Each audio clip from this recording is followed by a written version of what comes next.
This is Zanzibar, and this is the story of the revolution.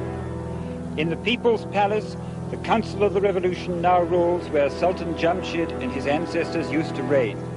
Above the Battle El Jaid, now as before the seat of executive government, flies the revolutionary emblem with the white vertical stripe for harmony of the People's Republic of Zanzibar. The revolutionaries have put the familiar white sports car of the Sultan Jamshid at our disposal, together with an armed guard. That big yellow building coming up on our left is the former headquarters of the ZNP, the Zanzibar Nationalist Party, the former ruling party, mixed Arab and African, led mostly by Arabs, now overthrown and declared illegal. That's where much of the fighting occurred in the early morning of Sunday, the 12th of January. The essential point to grasp is that there were two revolutionary plots and not one. There may have been more than two, but there were at least two. Plot number one was by the leaders of the Afro-Shirazi party. Probably not Abeid Karume, the party president, who is a cautious man. More likely by his deputy, Hanger, who is now vice president of the Republic. This plot was organized by politicians. It was supported by some at least of the leading politicians in Tanganyika. It relied on outside assistance and was backed also by some left-wing revolutionary Arabs. It was timed for a week after the actual coup. Plot number two was Okello's. This was exclusively African, had no assistance from the mainland, and although some of the conspirators, including Okello himself, had had minor party office in the Afro-Shirazi party, they included no generally known politicians. Okello did not trust anyone who was not a purebred African or any political leader. He got to hear of the date of plot number one and was pretty certain that the politicians between them would make a mess of it. He therefore struck 1 week in advance of the date of the other plot. Midnight. One of the opposition Afro-Shirazi politicians, now in the cabinet, is woken up in his house, a gun is pointed at his stomach, a bow and arrow at his head. He is told that the revolution is going off in 3 hours' time.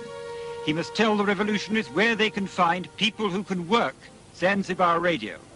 3 a.m., January the 12th.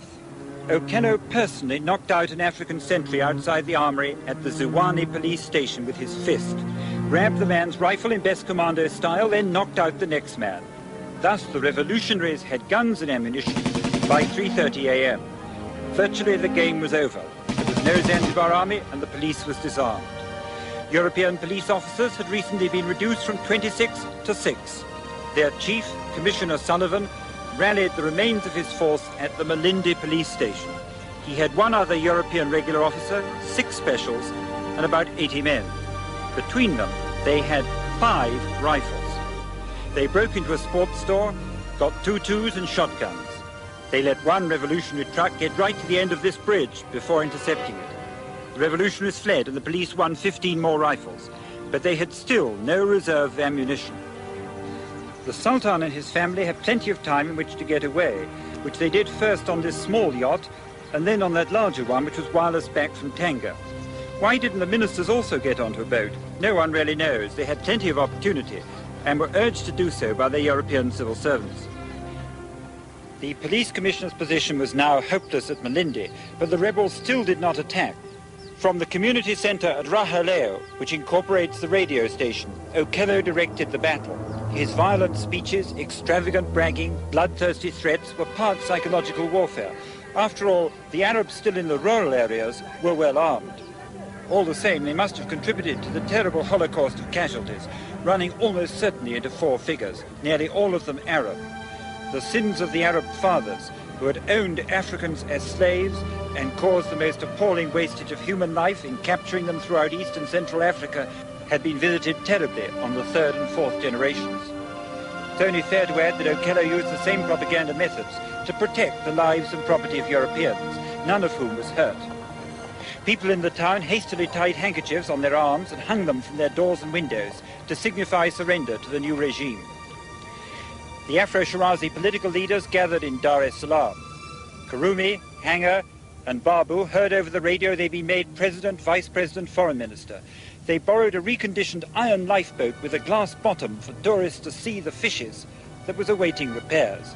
Concrete was poured into its holes, and its owner piloted the cabinet through the coral reefs into Zanzibar and power.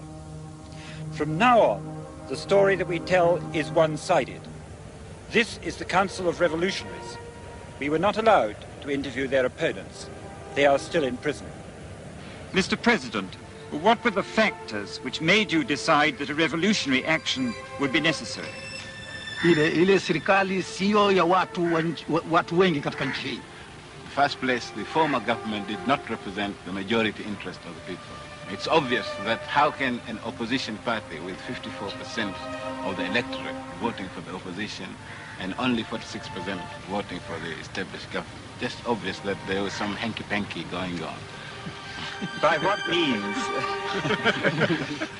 by what means was Field Marshal Okello chosen as the leader of the Revolutionary Army? Because of his experience and the leadership which is popular to the people who organize the... Where did he get his previous military experience from?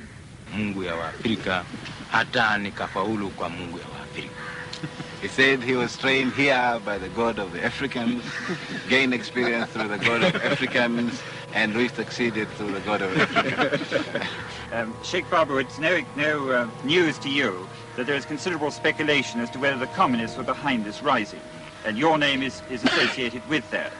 Can I ask you to tell me frankly, to what extent did you get communist assistance, financial or otherwise? None at all. There was no communist help. We were helped by the God of Africans, and except a clique of people, foreigners who happened to come from Arabia, were helped by some of the Western powers in crushing us, particularly Britain.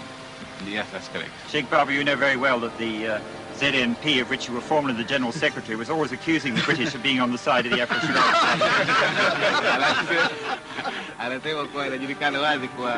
It is fairly well known that that is not true. And actually, the British government didn't help the Afro-Shirazi. Is it not the case that the ZNP did used to accuse the British government of this? Sasa ananiuliza mimi kwa mimi nilipokuwa ni secretary wa chama cha Hizbu zamani. I think that is correct. That was stated. That's politics. Why did you, as a matter of fact, change sides, Sheikh Babu? I was attracted by the ZNP with its program, which I thought was for the good of the whole entire people of the country. But when I realized that this program was never intended to be put in practice, and instead they put me in prison, so I decided that this was not an honest party, and decided to be on the side of the angels. Sheikh Babu, did you yourself know that there was going to be a revolution? I never knew. Revolution, no. You were in Dar es Salaam Yes. when the revolution took place. Right. What was the first news you got of it? The first news I got of it was the government is collapsing, that the armory was taken, and the two police stations were taken over. That was the first news I heard of the revolution. There was a Cuban consulate, I think, or embassy recently opened in Dar es Salaam. Do you think that had anything to do with the revolution? Absolutely nothing, because he also was taken by surprise. And he asked you what was happening? Yes, he asked me what was happening in Zanzibar, and I had nothing to tell You didn't know either? I didn't know either. I was just as ignorant as he was. Brilliant couple of innocents. Meanwhile, things in Zanzibar are getting back to a kind of normal. There's a noticeable absence of tourists. None are now allowed to land. Or of Arabs in the streets. Many of them are still in detention camps. Many of the Europeans, particularly those with senior civil service appointments, are packing up to go. But some still remain, and they are safe. They're even racing their sailing boats from the sailing club.